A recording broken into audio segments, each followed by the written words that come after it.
gatii dhiiga keetii danuumaan ta'ee doonaarsaa keetii muuquu jabaate ija jabinaan kukkuufe hundi cubbutti jaalalli jennaan dabarsee wal kennaa jira namni du'atti maaloo araarsi jennaa waaqayyoo nu yaadadhu faara tolaadhaan al tokko miilladhu iddoo aarsaa kee falmadhu.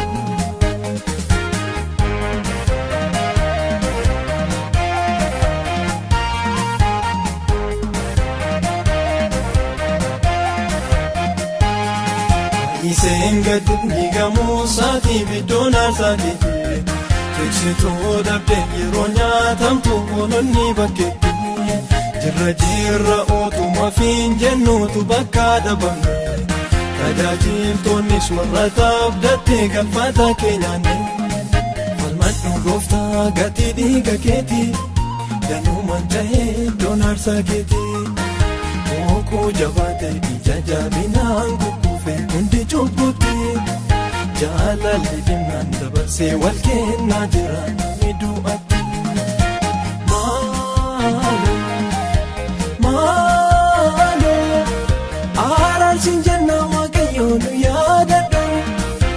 faara tolaadhaan al tokko miilladhu iddoo aarsaa kee falmadhu.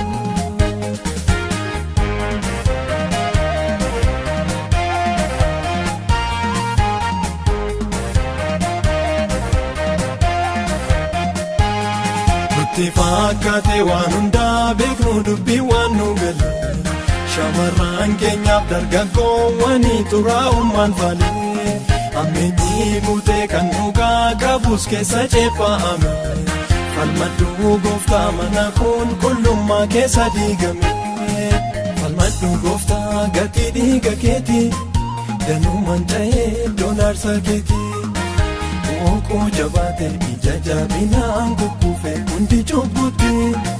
jaalalli jennaan dabarsee wal kennaa jira namni du'atti maaloo araarsi jennaa waaqayyoo nu yaadadhu faara tolaadhaan al tokko miilladhu iddoo aarsaa kee falmadhu.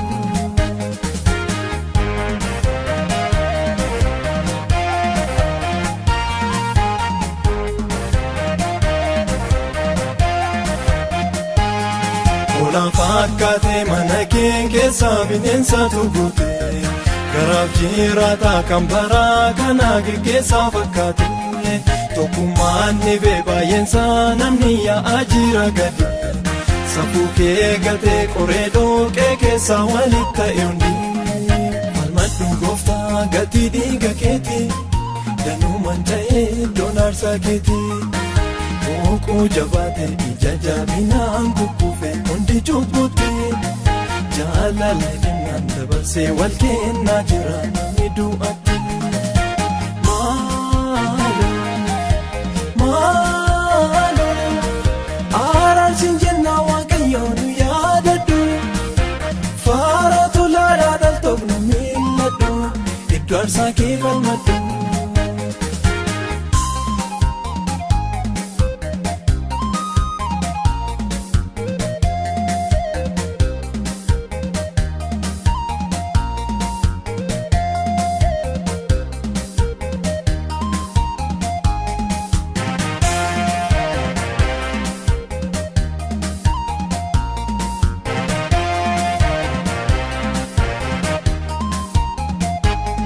Geggeessaa dhugaa nama ifatee iddootti deebisu jaalalaan qabee gorsees balleessaasaa kan hubachiisu waa'ee mana keef nama hin afaan garaa isaa nyaatu maaloo muudamee mana kee keessaa bakka haa qabatu durumaa yoomni beekan haala dhufuun jijjiiramu nama garaa keetu dhibee malee kan dhugaa. Ijiti mana kee kan eegu seenaas kan galmeessu